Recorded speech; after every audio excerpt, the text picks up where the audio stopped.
Only an idiot would trade a Shohei Ohtani rookie auto for a Desmond Ridder card. At least that's what the comments say. And how could I possibly trade away one of my Grail cards, the Steph Curry National Treasures Gold Rookie Patch Auto? The comments didn't like that move either. But the comments got it wrong. I think I won these trades. You may disagree, but let's break it down now. Hello, sports card investors, and welcome to a controversial episode because I'm going to tell you why I got these massive trades I made at the National right. And you're probably going to tell me that I'm nuts. And that's okay. One of the things I love about sports cards is that everybody has their own opinion of what's valuable or collection worthy. And when it comes to who won or who lost a trade deal, opinions can get really strong. The best trade deals, I believe, is when the audience is split on who won. That means both sides likely walked away with a really fair deal. But that wasn't the case with one of the big trades I made at the National. The audience was pretty clear that I lost this one. Let's take a look. Those are the main one. That's crazy. Like to be in like the 75 to 10 range, I think. Okay. What was the price on that one, did you say? The down? 18.25. I actually like that Ohtani too. I'd work with you a little bit on that. That one needs to be graded. Yeah. It would grade, I think it would grade a 9 since any of these have sold. The last PSA 9 sale was at 5,000. If you use like a base Ohtani card, it's up 49%. Over the last 60. Yeah. So that's why I was kind of like, using those numbers, bumping it up, and that kind of thing. But I'd be willing to come down a little bit because I did crack it. It is raw. And am I doubling down on Ridder? Am I doubling down on Ridder? You know what? I'm doubling down on Ridder. Let's do the deal. There you go. Awesome. Great deal, man. Look at that. Yes, I traded a Shohei Ohtani rookie auto and a Trevor Lawrence downtown for a Desmond Ridder Black No Huddle 1/1. I did. And I feel great about it. Look, I am fully aware that Shohei Ohtani's cards are the hottest cards in the sports card market this year. And that's exactly why I felt okay trading his card away. Shohei's cards are peaking in price right now, and it's hard for me to think that they will go any higher for the rest of this year. The Angels have fallen far back in the standings, so Shohei is unlikely to make the playoffs once again. If he lands with a new team in free agency in the offseason, that could give his cards a boost in price then. But if he re-signs with the Angels, his cards could actually drop in price on that news. But either way, that's still a while away. And I expect Shohei's cards to cool off a little bit between now and then as baseball card collectors start to refocus on players who are actually in the playoffs. So I felt that trading a Shohei card at what I think is the peak price point for his market this year, I thought that was a pretty good time to trade that away. Now, I would have preferred not to trade away the Trevor Lawrence downtown heading into football season because he does have upside this fall, but there's actually also a lot of downside for Trevor Lawrence as well. Expectations are really high this year on T-Law and the Jags based upon how strongly they finished last season. If the Jags struggle out of the gate, T-Law's card prices could quickly dip. The asking price for the Desmond Ridder Prism Black No Huddle 1/1 was $7,500, which was the same price as my Shohei Ohtani and Trevor Lawrence cards combined together. I felt $7,500 was a fair price for the Desmond Ridder card, given that Bailey Zappe's same exact card sold for over $5,000, and he's not even a starter. And Brock Purdy's same card sold for over $11,000. For me, this deal is all about the potential upside the Desmond Ridder card has. Now, look, it is a huge risk. That Desmond Ridder card has a ton of downside as well. If Ridder struggles this season and gets replaced as the starter, that card is going to tank in value, and this will be a disastrous trade deal for me. But if he succeeds, the card can easily double in value over the course of this season. I like this situation Desmond Ridder is in. Atlanta has put several young weapons around him, including wide receiver Drake London, tight end Kyle Pitts, and running back Bijan Robinson, all first-round draft picks. And Atlanta has the second easiest schedule in the entire NFL this fall. Strength of schedule is an important but often overlooked metric for football card speculators.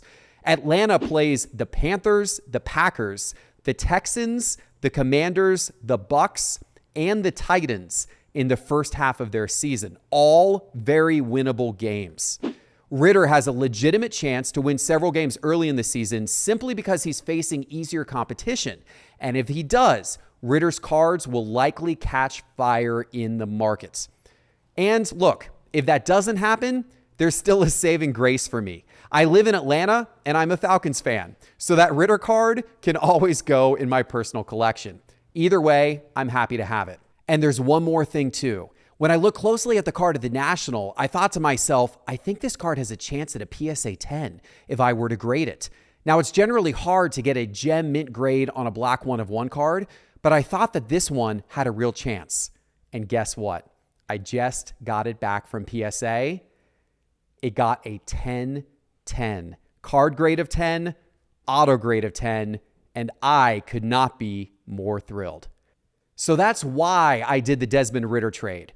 But what about the other trade that got lots of attention at the National? Let's take a look. What I was coming was to make you an offer on the NT RPA you had. I'd have to include this on the deal. I wasn't planning on. No, and I know wasn't that. planning on trading You can that say card. no to me. The only challenge that I have, Wow. isn't that funny? Wow. You got better sub grades on yours. Yeah. So this was actually an upgrade, That would be an upgrade. An upgrade. If I didn't already own the Curry, I would be more apt to do something. It's kind of what I was thinking, is give you a lucrative deal to where, maybe it would entice you. So I was kind of thinking like 95 versus maybe 145, so plus 50 for you. 20 of that's cash. I could do another 9,500 today in Venmo and whatever other cards to make up the other 20. That's not bad. Okay. The mantle is interesting. These are right around 65. The Root PSA 1 just sold the other day for 6,600. One of these just sold for 11. That was a straight 9, all Straight 9. 9. I would do it, but I would want 28,000 cash. Okay. Thank you, man. Yeah. Appreciate you. There you go, You're man. awesome, man. Yeah. I traded away a card that I never thought I would trade. Steph Curry's 2009 National Treasures Gold Rookie Patch Auto, numbered to 25 in BGS 9 condition. It was a grail card of mine, so why would I trade it away? Well, this one was because the offer was simply too good to pass up. I had only picked up that card 2 months ago. Back in May, I went to the Dallas Card Show, and at that show, a collector named David brought that card to my booth. I was stunned to see such an incredible card like that walk up to my booth, and I instantly wanted to work out a deal. We worked out a trade where I gave him a bunch of cards and some cash that equaled out to around $130,000 for that card. You may have seen the video on our channel that showed that whole trade go down. I was thrilled to add that card to my collection, and I had zero interest in trading it or selling it. The only reason why I took it to the National was because I wanted PSA to evaluate it for a potential crossover to a PSA 9. Otherwise, I wouldn't have brought it with me at all to the National. So when the gentleman walked up to my dealer booth at the National and said he wanted to make me an offer on my Steph Curry National Treasures RPA, my initial reaction was no, it's not for sale. But then he said he would offer $145,000 in cash and trade. Well, that instantly got my attention. That would provide an immediate $15,000 profit on that card for me in just 2 months. I decided in my head at that moment that if I could get him to $150,000, that I would take it. There aren't that many cards that you can flip for a $20,000 profit in just 2 months. And with how tough it was at times to make any profit flipping cards over the last few years, I felt putting a quick $20,000 profit in my pocket would feel pretty good and would also help me get over the pain of having to give up one of my Grail cards. So we negotiated hard, and I got the deal to the point that I had hoped. He got a Grail card that he will hopefully hold on to and enjoy for many years to come, and I made $20,000, and that paid for several of my other card pickups at the National. Look, I'd love to get a Steph Curry National Treasures RPA again someday. It's still a Grail card of mine, but the reality is there probably isn't much rush. The Warriors' window of relevance might be closing. Steph may not make it back to the finals soon or possibly ever.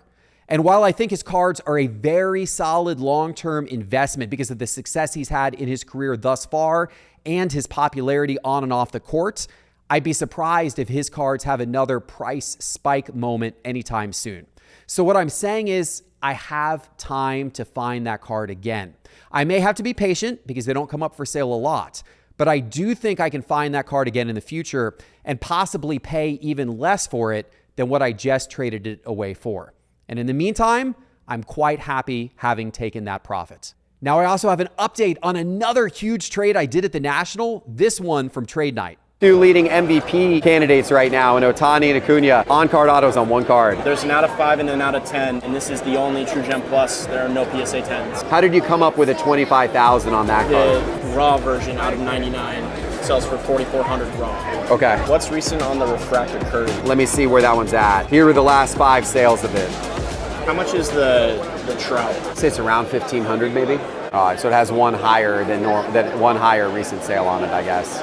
Would you do 17 on it, and then 17? So basically $1,000 or $1,050 or whatever that is. How about 1,000 since I'm putting in the cash? $1,000. Essentially, these two cards, the Ohtani Acuna Dual Auto 2018 Topps Now rookie card, plus the Trevor Lawrence PSA 10 for the Mike Trout, the Steph Curry refractor. I hate to part with that one, but willing to do it here for that, and $1,000 in cash. I do it. Do it. Sweet. Big Thanks, deal, Joe. Now that trade was less controversial perhaps because the comments were pretty split on who won the trade. Some commenters said that they wouldn't have traded away my Steph Curry rookie refractor, but others said they thought I hit a home run by getting the Ohtani Acuna dual auto rookie card back in return. Once I did the trade, I immediately became curious if I could cross that Ohtani Acuna dual auto rookie from a BGS 9.5 to a PSA 10. It looked to me like it was in really good condition. And I knew that if I were able to cross it over to a PSA 10, I'd instantly get added value and feel great about that trade.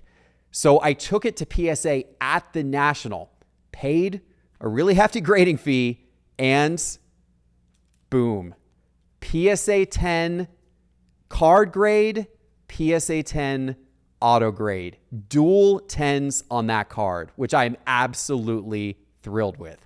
So let me know in the comments what you think of all of these trades. Would you have traded for the Desmond Ridder? And would you have taken the profit and traded away the Steph Curry National Treasures RPA? And what about that Ohtani Acuna dual auto card that I picked up? Did the PSA 10 grade on that card make you feel like that was a good deal for me?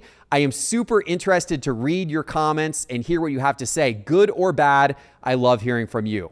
And I also wanted to mention that when I'm doing trade deals at any card show, the way that I comp all of these cards out is with Market Movers. And Market Movers has now gotten a lot better because we've just added the incredible new sales history feature, allowing you to look up the sales history of any card. You guys have to give it a shot right now. Go to sportscardinvestor.com and click Market Movers in the main menu bar, or download the Market Movers app from the App Store on your phone. I appreciate you watching. I look forward to hearing from you in the comments. Give us a like and subscribe, and I'll see you next time. Take care.